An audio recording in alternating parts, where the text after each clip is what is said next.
Estamos con Jesús Gómez Espejel. Jesús Gómez es un experto en comunicación política, es mexicano. Jesús, el mundo nos cambió y nos enfrentamos a unas nuevas normalidades. ¿Cómo asumirlo desde la comunicación? Sí. Mira, es muy buena tu pregunta porque quizá es el tema que mayormente tenemos que ver. En el análisis que hemos estado haciendo diferentes especialistas en estos días, hay un consenso de que una guerra mundial de baja intensidad que llega a tu propia casa, estés en cualquier parte del mundo. Igual llegó a Europa, llegó a Italia, está llegando a la India, está en Brasil, está con ustedes en Colombia, está en México. Y uno creía que uno era invulnerable o que no íbamos a regresar a los momentos de la guerra mundial, o ni de la primera ni de la segunda, aunque que estaba muy lejos China. Y resulta que no, que está mucho más cercana que lo que nos habíamos imaginado. Y que incluso hoy nos mete en un nuevo paradigma, en un conflicto, en temas familiares, en temas empresariales, en temas religiosos en los que ni siquiera puede uno asistir a los templos. Y ya no digamos también en temas políticos. Esto cambia el paradigma de la comunicación política. Esa nueva modernidad a la cual nos vamos a tener que adoptar en un tiempo rapidísimo, estamos hablando de semanas, es como si tendremos que cambiar de escalera. Estábamos subidos una escalera, estamos acostumbrados a subir. Pues eso ahora tenemos que cambiar la escalera a otra nueva pared que aún no existe. Y quizá el tema central que hace que cambie el futuro, porque el futuro no está fijo, el futuro no es algo que nos va a pasar, no es cuando el destino nos alcanza. Este cambio de paradigma es el tema actitudinal, es el tema de la definición personal. Si pensábamos que, como diríamos, ya estábamos en una zona de confort, pues efectivamente un cambio tan brutal pues nos tira del caballo, como decimos en México. Hoy solamente la comunidad en conjunto, lo que se llama el pensamiento comunitario, que no es el tema de una persona, ni de intelectuales, tampoco el tema de los políticos, es un tema de pensamiento común, digamos un social thinking, nos tendrá que hacer asimilar, perfilar la nueva realidad, la que queramos, no la que llega, nadie nos va a imponer el futuro, pero sí nos puede caer de sorpresa. A algunos los hizo morir con el coronavirus, otros los va a hacer morir en tema empresarial, a muchos los gobiernos los va a hacer caer. Decías algo muy particular sobre Andrés Manuel López Obrador, además que lo de Andrés Manuel es para estudiar, se convirtió en una marca, él no es el presidente de México, no es Andrés Manuel, no es Andrés López, no es el señor López, es AMLO. Eso ya lo convierte en una marca, o sea, es AMLO como una marca más. Y él ha dicho que las medidas que ha recomendado la Organización Mundial de la Salud, que a ustedes los va a salvar la Virgen de Guadalupe, que lo que les importa son los abrazos. Y bueno, y muy reciente, cuando aparecen los primeros casos en México, Andrés Manuel aparecía abrazando a la gente. ¿Por qué no se da esta crisis de confianza hacia AMLO como sí se está dando con Brasil, en donde hay más de 30 solicitudes de destitución del presidente por la forma en cómo lo ha manejado y no hay mucha diferencia entre el uno y el otro?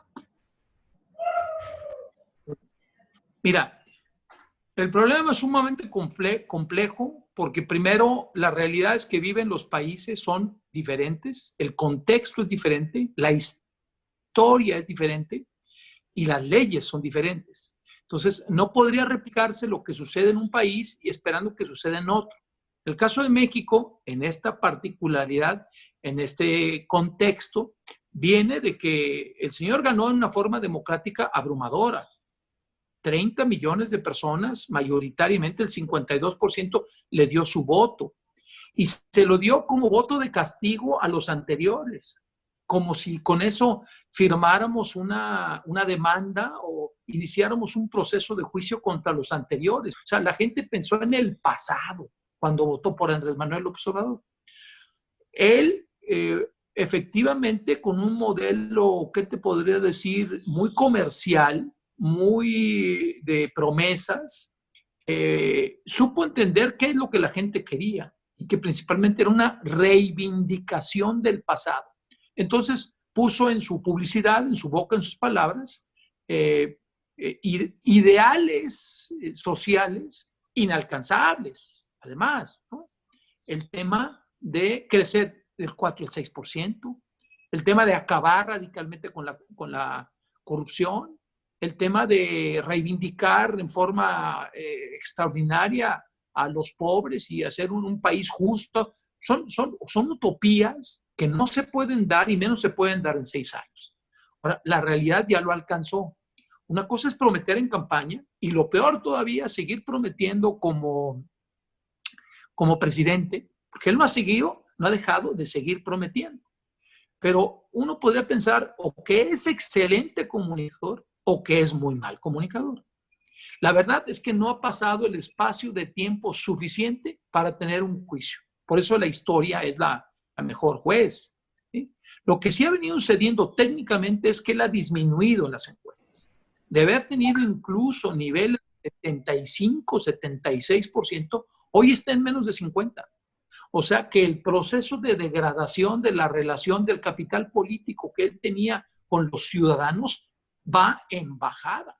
¿Por qué? Porque estamos teniendo muertos, ya no digamos por el coronavirus, seguimos teniendo más de 100 personas asesinadas por el tema de violencia. O sea, la realidad ha alcanzado a AMLO, la realidad ha alcanzado a los gobernantes del mundo. Esta pandemia ha puesto en evidencia las falencias de la administración pública. Mira, siempre se ha dicho que son los momentos de crisis los de temple. En el momento de la fiesta, en el momento de la alegría, en el momento de los ganadores, del triunfo, pues todo el mundo puede abrogarse esa ventaja y ser feliz. Son los momentos de mayor dificultad, de mayor sufrimiento, en donde se descubren los grandes liderazgos. El ejemplo más sustantivo lo tenemos en Winston Churchill. No les ofrezco más que sangre, sudor y lágrimas, los famosos discursos. Y es Winston Churchill precisamente en la adversidad en la que sale adelante con una claridad de visión y no sin millones de muertos. O sea, el costo que se tuvo que pagar por las malas decisiones del entonces, no había la Unión Europea, pero sí de los países, de dejar avanzar a Hitler, fue brutal y costó prácticamente una generación. Es muy probable que estas dictaduras aliberales, que hoy se llaman, que la democracia como la conocíamos ya murió. La democracia en la que uno elegía una persona, le podía dar seguimiento, podía presionar para que siguieran el rumbo que uno quisiera, se acabó. Hoy elige uno y con dificultad quita a la persona. Hablemos de Maduro, de Chávez Maduro, hablemos de Nicaragua, hablemos de lo que intentó Evo Morales. O sea, son garbanzos de a libra cuando se logra dar un cambio. En México estamos ante una situación muy similar, ¿verdad? En la que está la incapacidad, está la toma de decisiones por la ideología, el sesgo ideológico, que se olvidan cuestiones técnicas, cuestiones científicas, cuestiones econométricas, cuestiones de sentido común, y las ponen en un tamiz de ideología, de conveniencia, de doblez, de mentira. Sucede con Trump, sucede con Bolsonaro, sucede ahora con Andrés Manuel, en el que intentan dar un giro a la realidad y efectivamente siguen engañando a millones de personas. Pero esto, el famoso dicho que tú no puedes engañar a todos todo el tiempo, cada vez se irán desengañando menos y se irá la realidad llegando hasta que la gente descubra, como fue el caso de Hitler, ¿verdad? ¿Cuántas personas lo saludaban? ¡Hey, Hitler! Toda una generación de alemanes, hasta que se dieron cuenta de la barbaridad de este personaje, ¿no?